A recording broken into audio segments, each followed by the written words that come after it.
Donc, on va parler d'une histoire qui est un petit peu rigolote, j'espère, oui. qui ne fait pas rire tout le monde, peut-être, tout à fait aussi, dont toi. Il s'agit de la déviation de Beinak. Alors évidemment, ceux qui nous écoutent en Australie ou au Kamtchatka auront du mal à se repérer, mais c'est en Dordogne, en France, et donc un président du conseil départemental, depuis très longtemps, tient absolument à cette déviation de Beinak dont tu vas nous parler peut-être un peu plus précisément. Alors, tu me pardonneras, mais moi je trouve ça cloche-merlesque, ça me fait bien rigoler cette histoire. En ce moment, je croise plein d'abribus avec des convocations à des manifs de la part de mon président du conseil départemental, à mes frais bien entendu. Évidemment. À nos frais. Et donc c'est absolument rigolo puisque la justice, l'État, enfin sous la justice de l'État a clairement dit que ce projet n'était pas souhaitable. Or le président du conseil départemental s'acharne à prouver le contraire, à montrer le contraire. Voilà. Et toi, qu'est-ce que tu fais là? Donc tu t'appelles Alain Brécy, tu es un ex-magistrat, mais toujours magistrat de cœur, sauf que tu es bien content de ne plus l'être, parce que sinon, tu serais tous les jours dans la rue en train de râler que le droit se meurt, pour reprendre un titre de ton spectacle. Quelle belle présentation qui cumule le théâtre, les activités, la justice. Bah oui, c'est assez bien dit. Tu as oublié simplement que je suis le référent de l'ONG Anticorruption et pour l'éthique en politique, et j'en suis également administrateur national. Donc Anticorruption, vous êtes, c'est un truc national, hein? Oui, tout à fait. Une association dont on entend parler pas mal. Et vous vous targuez de quelques succès, avant d'en venir aux détails de cette... Quelques succès, en fait, on essaie d'insuffler aux politiques la dose de morale et d'éthique que manifestement ils n'ont plus, en tout cas ils ne l'ont plus aux yeux de la population qui vit une véritable crise de confiance vis-à-vis des élus. Alors c'est vrai qu'il y a la corruption d'un côté, on peut parler de sentinelle et d'alerte. Voilà, c'est ça, voilà, exactement. Alors on est là pour, comment dirais-je, épingler un certain nombre de comportements. Un des derniers en date, c'est Alstom, et le comportement de l'État. Ensuite, il y a le comportement du président de l'Assemblée nationale, M. Ferrand, qui semble avoir eu un rôle particulier avec les mutuelles de Bretagne, sa compagne. Enfin bon, tout cela, ça donne lieu à des poursuites pénales dans lesquelles nous sommes partie civile, et on est repris par des médias indépendants qui disent, ben voilà, Anticor a fait ci, Anticor a fait cela. On est un petit peu, le calcul d'un imbécile de Cromwell. On est quand même peu connu, mais ça commence au point que il y a beaucoup de listes dites citoyennes qui vont émerger dans ce beau département de la Dordogne, qui nous demandent nos prescriptions éthiques pour les chartes. Donc, il y a du travail à faire. D'accord. Mais pour revenir à ce que tu disais, pour Beinak, ce qui est exemplaire dans cette histoire, parce que moi je me situe du côté du public. Le public dit, ben, enfin, c'est le préfet, donc c'est l'État qui a signé l'autorisation du chantier de Beinak. Alors maintenant, voilà que l'État condamne l'État. Et alors je voudrais dire aux téléspectateurs et tristes qui nous voient que l'État peut faire, excusez-moi un petit peu, des conneries juridiques. Et c'est justement parce que l'État peut en faire qu'au nom de la Constitution, qui sépare les pouvoirs, le législatif, l'exécutif et le judiciaire, eh bien, nos amis révolutionnaires ont mis en place une juridiction qui peut permettre aux citoyens de dire à l'État, vous vous êtes trompé, et de condamner l'État. C'est ce qui s'est passé. Madame la préfète... Alors l'association en question, c'est la CEPANSO, les citoyens dont tu parles qui ont râlé, à l'origine, c'est essentiellement la CEPANSO. Alors c'est la CEPANSO, et puis il y a l'association, il y a une autre association... Oui, c'est ça, On les a reçus à Canal Pop une fois. Je me souviens, oui, de cette émission. Donc il faut que les gens comprennent que ce qui se passe aujourd'hui, c'est la logique judiciaire française. En France, l'État peut être condamné parce qu'il a signé... Attends, on peut être précis là-dessus. Je crois que donc ces associations ont finalement, comment dire, commandé au Conseil d'État de se prononcer. Et c'est le Conseil d'État qui s'est prononcé. La plus haute administration, la plus haute juridiction administrative. C'est très compliqué. Là, c'est de la procédure. Le Conseil d'État a été saisi sur une demande urgente. Et la procédure dit que c'est le Conseil d'État et pas la Cour administrative d'appel qui s'en saisit. Donc, il a fait du droit intermédiaire, donc il va récupérer le bébé le jour où il aura le dossier au fond. C'est un petit peu complexe, donc je vais pas, je pense que vous n'allez pas totalement saisir les arcanes de ce que je vais dire, mais en tout cas, c'est vrai, le Conseil d'État a décidé, a jugé, d'appliquer une nouvelle loi. Cette loi, c'est une transcription de ce que le Conseil de l'Europe avait décidé en 2011. Conseil de l'Europe, c'est-à-dire tous les chefs d'État des États qui composent l'Europe. Et qui dit la chose suivante, lorsque on doit détruire l'environnement, on ne peut le faire que lorsque l'objet de la destruction, c'est-à-dire le chantier, le gros œuvre, le projet, est d'un intérêt public majeur. Majeur. Okay. Et on a d'ailleurs inclus dans le mot majeur la perspective économique.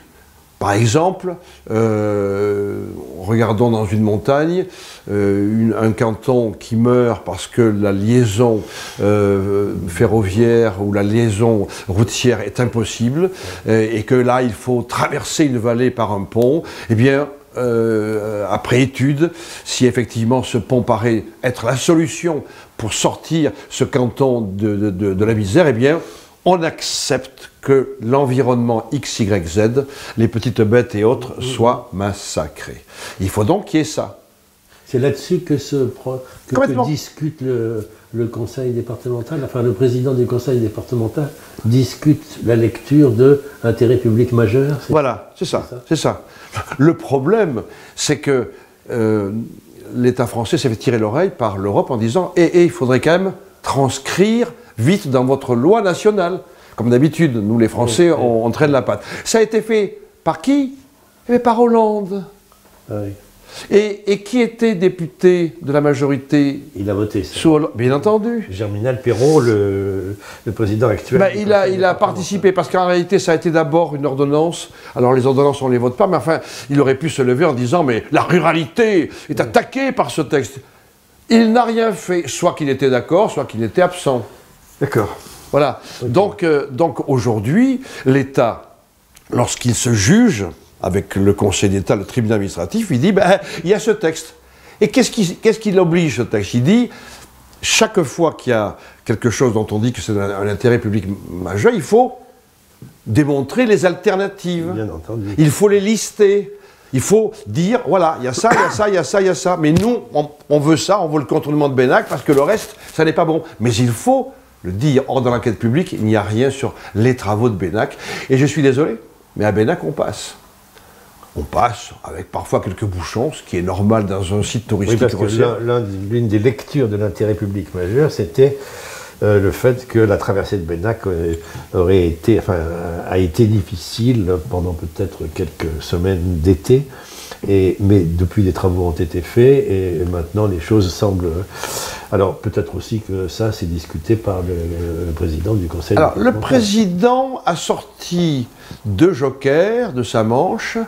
Il a dit que les camions qui passaient à Bennac risquaient de désagréger la falaise et que les rochers allaient écraser les passants qui passent.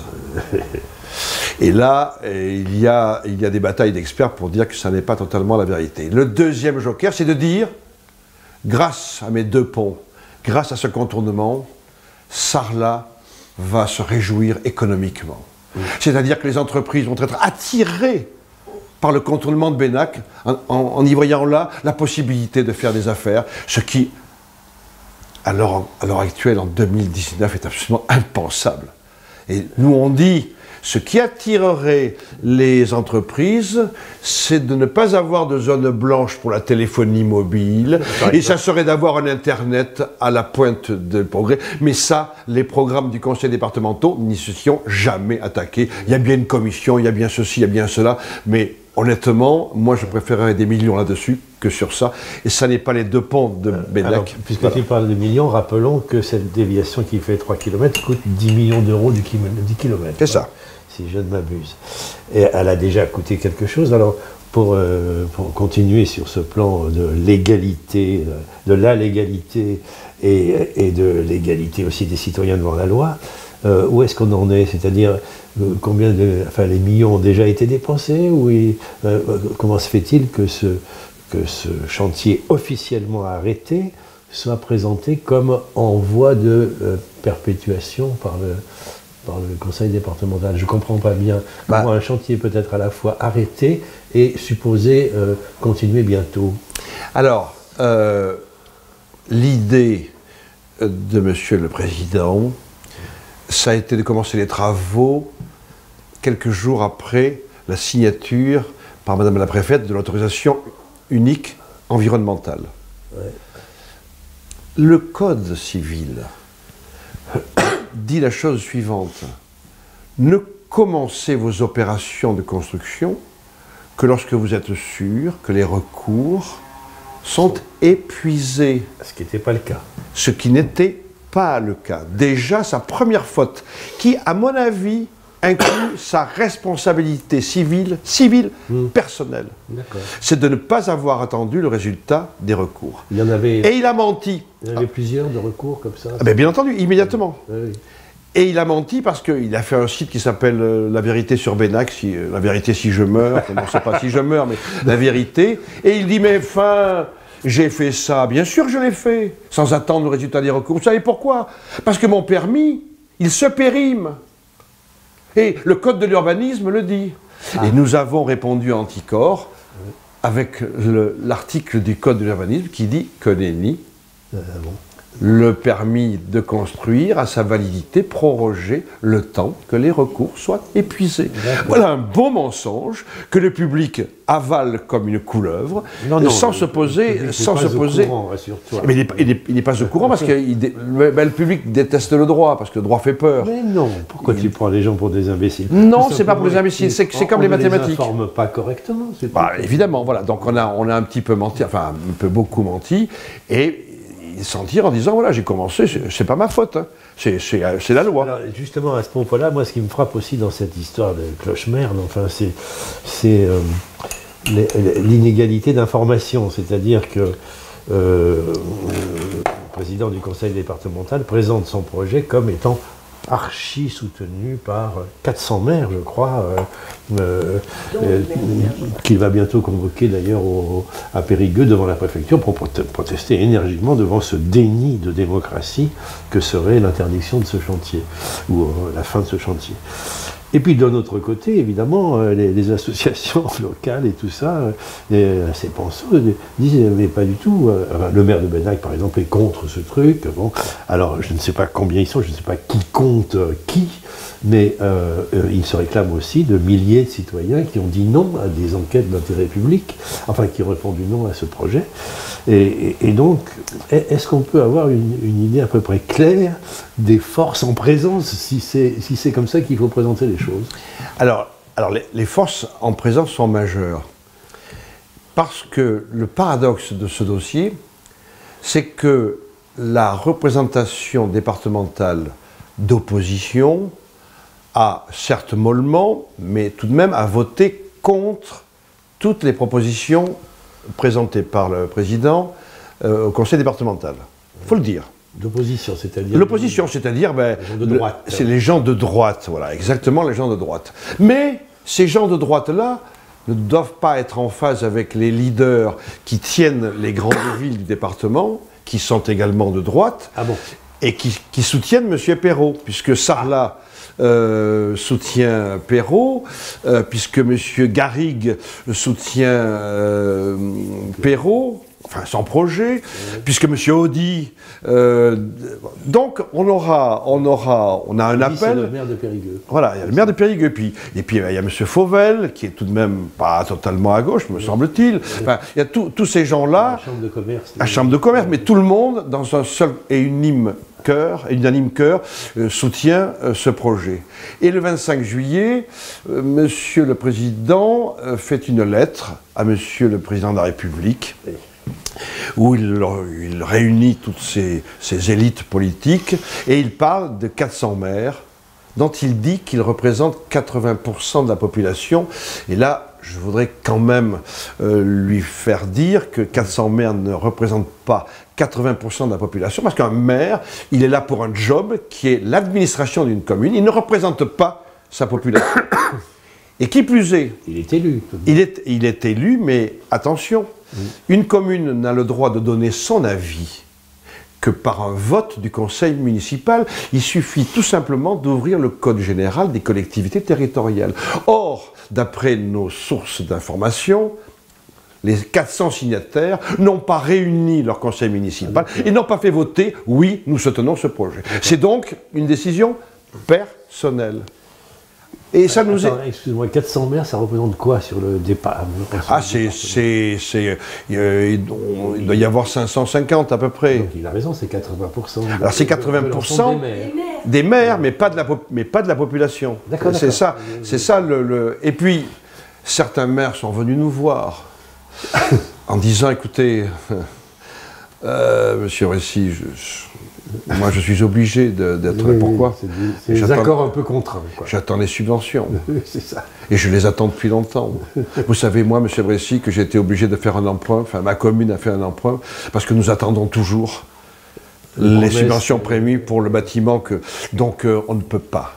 On ne peut pas ne pas céder à cette pression. Ça, c'est pour les forces, disons, pour le chantier. Et alors, contre, on a quoi comme... Combien de régiments, combien de divisions? Le problème, c'est que les régiments qui sont opposés ou opposants n'ont pas la force de frappe des abribus de la Dordogne. Tu parles, oui. Et je ne sais pas si les abribus sont... Moi, je trouve ça complètement ridicule, mais je ne sais pas si ça a une force de frappe. C'est médiatiquement, ça travaille la population sur la thématique qui est établie sur 2 points. Pourquoi l'État condamne l'État? Ça, je n'arrive pas à comprendre. Pourquoi l'État se juge coupable de... Ça, c'est, pour le commun des mortels, c'est insupportable. Et donc...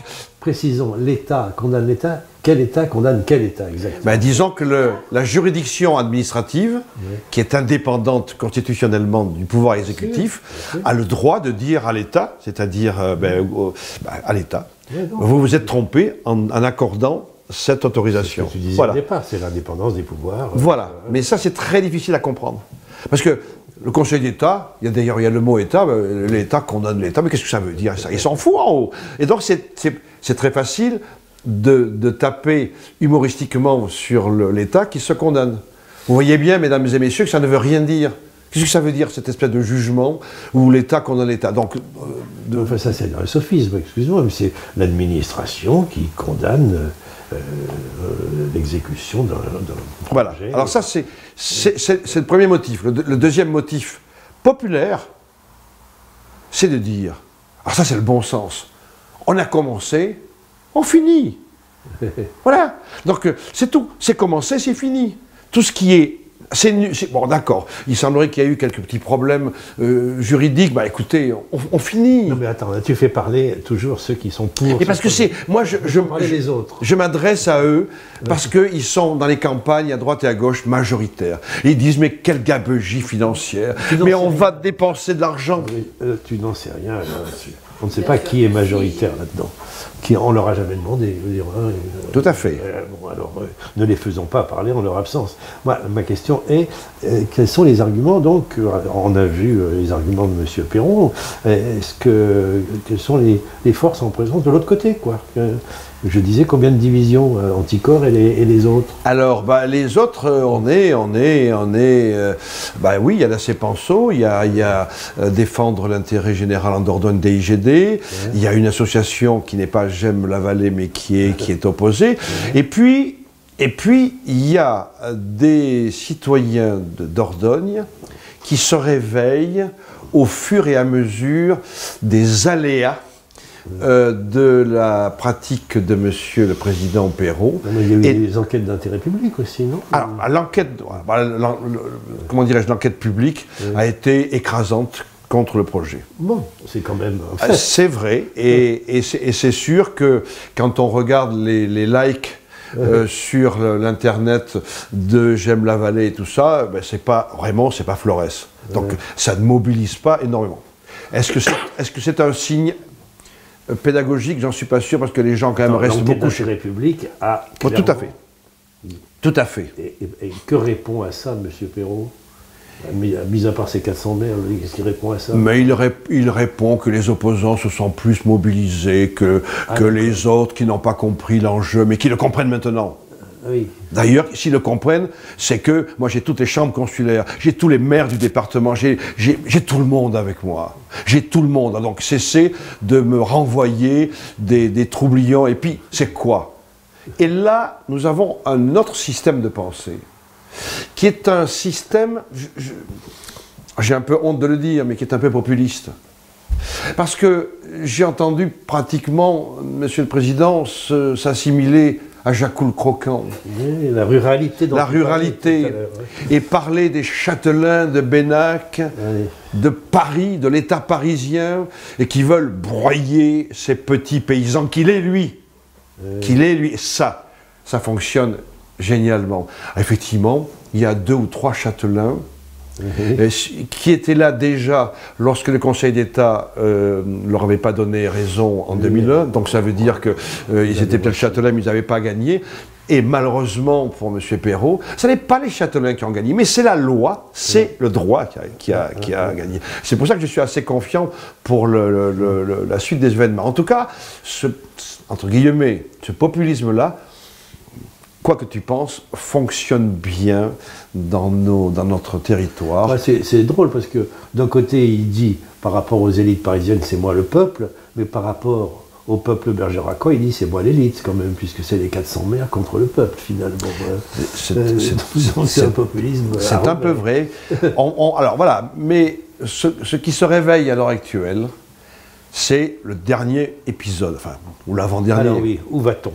Où va-t-on? Parce qu'effectivement, tu parles des forces en présence. Là, il y a d'autres forces qui naissent et qui sont d'ailleurs, qui n'ont pas d'opinion sur le contournement de Bénac, mais qui ont une opinion sur la dernière manip de M. Perrot, à savoir le grand rassemblement citoyen, parce que c'est le terme, qui aura lieu samedi prochain dans la bonne ville de Périgueux, dans un endroit qui n'est pas innocent, puisque ça s'appelle les Allées de Tourny. Or, les Allées de Tourny... à Périgueux, pas à Périgueux, Bordeaux, oui. Les Allées de Tourny, à Périgueux, c'est l'adresse de la façade de la préfecture. Et c'est vrai qu'on a l'impression de penser que M. Perrot convoque des gens devant la préfecture, mais sans dire le nom. Parce que les Allées de Tourny, c'est un parking, donc ça n'est pas un lieu de manifestation. Donc ce qui reste, la partie de l'allée qui est comestible pour des manifestants, c'est soit le musée du Périgord, soit en face, la préfecture avec Monsieur le Préfet, le représentant de l'État, et j'aimerais bien savoir pourquoi il a choisi cela et pourquoi il n'a pas choisi le tribunal. Parce que c'est un révolutionnaire et un rebelle. C'est vrai, c'est vrai. Alors, ça c'est une localisation, mais surtout, tous les conseillers municipaux de la Dordogne, même ceux qui ont démissionné, qui ne sont plus ont reçu à leur domicile une lettre contenant l'invitation à la manifestation du 16 plutôt, avec un timbre à 70 centimes. Et là... Payé par le contribuable. Payé par... Exactement, enfin à moins que ce soit M. Perrot qui nous démontre que ce n'est pas lui, mais enfin en tout cas, l'enveloppe porte conseil départemental, le président. C'est vrai aussi des affiches pour l'abribus. Absolument, absolument. Et là, il faut dire que c'est des beaucoup... tracts qui ont été aussi distribués. Enfin, voilà. Et là, une visite organisée. Alors, ça, je le dis ailleurs, effectivement, le fait d'inscrire le chantier de Bénac sur la liste des sites touristiques, ça me fait penser que Lascaux et Bénac, c'est la même chose, c'est humoristique. Mais enfin, c'est ce que pense, sans doute, c'est ce que pense notre ami, le président. Donc, depuis qu'il y a cette manip du 16 novembre, Anticor commence à recevoir des messages sur sa boîte mail en disant « Mais que comptez-vous faire? Est-ce que vous comptez réagir? C'est quand même scandaleux. » Et là, tous ces gens-là ont oublié Bénac, mais ils ne voient que la chose qui va se passer le 16, à savoir un regroupement d'élus, vraisemblablement avec des écharpes, mais même s'il ne le dit pas. Tiens, vous savez que monsieur le président du conseil départemental a été condamné, certes silencieusement, pour port d'écharpe illégale. Pour port d'écharpe illégale. Avant, je mettais le conditionnel, mais je viens de voir un texte qui peut me permettre de l'affirmer. Donc voilà, alors peut-être qu'ils auront peut-être les écharpes, mais en tout cas, c'est une manifestation contre qui? Mais c'est contre l'État. Voilà. Devant et contre la absolument, absolument. Et il est vrai que je demande aux téléspectateurs et téléspectatrices de regarder, de se mettre sur le lien de Emmanuelle Wargon, ou Wargon, je ne sais pas si comment on le prononce, car elle vient de faire une déclaration sur justement ce type de situation qu'elle ne cite pas, mais elle dit le bon sens environnemental commande de voir que l'intérêt, s'il n'y est pas, on ne fait pas. Et que bétonner, c'est pas forcément... C'est incroyable, elle répond mot à mot, et je pense tous les ministres de la République, M. Perrault... À la fin du chantier d'Europlastique. Mais complètement, il a sauté dessus, ont été très sages et très prudents dans leurs réponses. Ils n'ont pas sauté dans les bras, même Mme Gouraud n'a pas soutenu cette démarche. Donc... Et dis-moi, alors, mis à part cette initiative du président du conseil départemental, une initiative citoyenne, puisqu'il le dit lui-même, n'est-ce pas? Est-ce qu'il y a une autre étape à prévoir après ça, ou bien comment ça se passe? Il a fait appel, je suppose, un recours quelconque? Alors, dans la lettre au président de la République du 25 juillet, il demande au président de la République la continuation des travaux et une loi qui sécurise juridiquement les collectivités territoriales. Donc, à mon avis, il veut retirer la loi du Conseil de l'Europe, et il demande à M. Macron de faire quoi? De faire pression sur la justice, parce qu'on ne voit pas comment... C'est au député de faire la loi, si je peux dire. Mais bien évidemment. Donc, on ne peut pas demander à un président de la République la continuation d'un chantier dont le sort est entre les mains de la justice. Et justement, encore une fois, la Constitution prévoit que le président... Donc on demande au président de faire une félonie. D'accord, c'est le seul recours qui est pour l'instant en route, enfin, en marche, si j'ose dire. Alors, nous, Anticor, on fait la réponse du berger à la bergère, et nous avons lancé cet été un appel des 400. Puisqu'il y a 400 maires, on a demandé à 400 citoyens de nous soutenir pour faire une lettre au président de la République pour lui demander rendez-vous. Cette lettre, elle va être envoyée le 16, nous attendons le jour susdit. Elle est soutenue par un certain nombre d'élus du département qui sont plutôt évidemment dans la tendance majorité, et nous demandons à Monsieur le Président de la République une rencontre. Quand tu dis tendance majorité, tu veux dire la tendance du président? C'est ça, tendance du président. Mais qui sont contre son projet. Tout à fait. Et nous lui demandons de rétablir l'état de droit dans ce département. Car le Code général des collectivités territoriales parle de la liberté d'administration des collectivités. Mais cette liberté s'arrête à un principe qui est le respect de l'état de droit. Or, de demander la continuation du chantier à un président de la République alors qu'on attend une décision de justice, de lui demander de supprimer une loi européenne, là, je pense qu'on va tout de même au-delà de la procédure normale de la libre administration des collectivités territoriales. Ça nous paraît extrêmement grave, parce que ça nous paraît une atteinte qui divise les Périgourdins et qui divise la France, et dans un moment où nous devrions être un peu plus solidaires. Et on m'a répondu que peut-être nous serions reçus, peut-être pas par lui, mais en tout cas, qu'il y aurait une suite donnée, parce que je pense qu'il faut estimer que ce que fait M. Perrot est grave. Mais ce qui m'intéresse, c'est que la droite et la gauche, pardon, enfin la droite et les autres, soient liés à 3,5 km de contournement. Et pour terminer, je voudrais quand même rajouter une petite histoire. Ouais. C'est que ce contournement a été vendu avec une voie mode doux, qui devait longer, peut-être pas esthétiquement, mais qui devait longer ce pontage. Pour le vélo. Voilà, pour le vélo, pour les piétons, cette voie verte qui devrait commencer de Bergerac pour aller jusqu'à Islamabad. Oui. Mais ça, c'est une décision de l'Europe. Et figurez-vous que ça a été budgété. Les budgets, d'ailleurs, n'ont jamais été les mêmes. Nous, on les a. C'est à pisser aux culottes de voir les chiffres qui ne correspondent pas. Mais là, c'est une décision de l'Europe qui est gérée par le Conseil régional. Et ce dossier n'est toujours pas parti. Comme c'est bizarre, comme c'est curieux, mais on parle toujours de la voie mode doux. Voilà, c'est encore une petite question. Juste un dernier truc, c'est si on veut se renseigner, tous les documents dont tu parles sont visibles où, je veux dire, puisque effectivement le côté information est un problème. Est-ce qu'on va sur le site d'Anticor? Est-ce qu'on va sur le site de la Cepenso? Anticor d'Ordogne. On va sur Canal Port, quoi, bien entendu. Forcément. Mais autrement. Mais c'est Anticor d'Ordogne. D'accord. Là, il y a tout ce dont tu parles. Il y a une partie.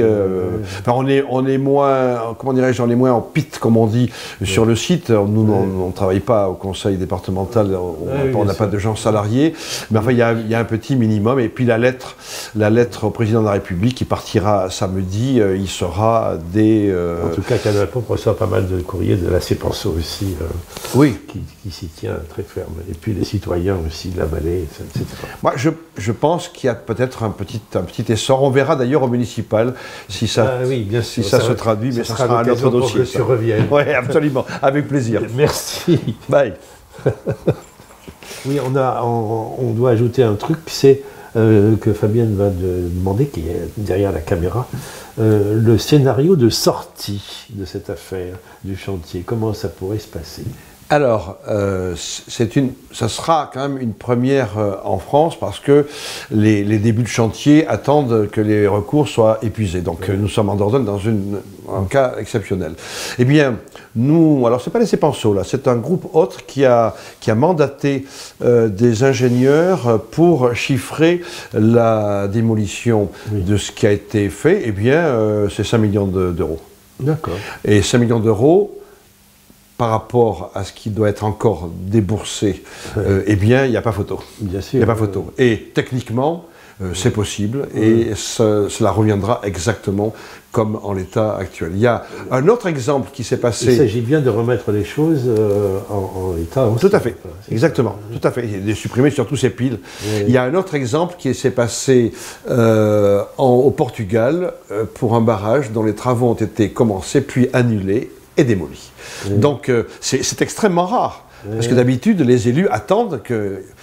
Parce que c'est quand même faire une insulte aux entreprises que de commencer un chantier qui peut être annulable. Bien sûr. Moi, je serais entrepreneur, je serais scandalisé de voir qu'on me fait bosser. Alors effectivement, ils ont été contents. Souvenons-nous que la veille de la décision du Conseil d'État, c'est-à-dire en décembre 2018, le Conseil départemental a fait couler une chape de béton sous les piles du pont, alors qu'il faisait froid, c'était pas des conditions, qu'on a dû rapatrier des gens pour le faire. Donc ça montre une précipitation qui est en dehors du comportement sain, normal d'un élu. Ok, 5 millions, Fabienne. Voilà ta réponse. Voilà. Merci. Super.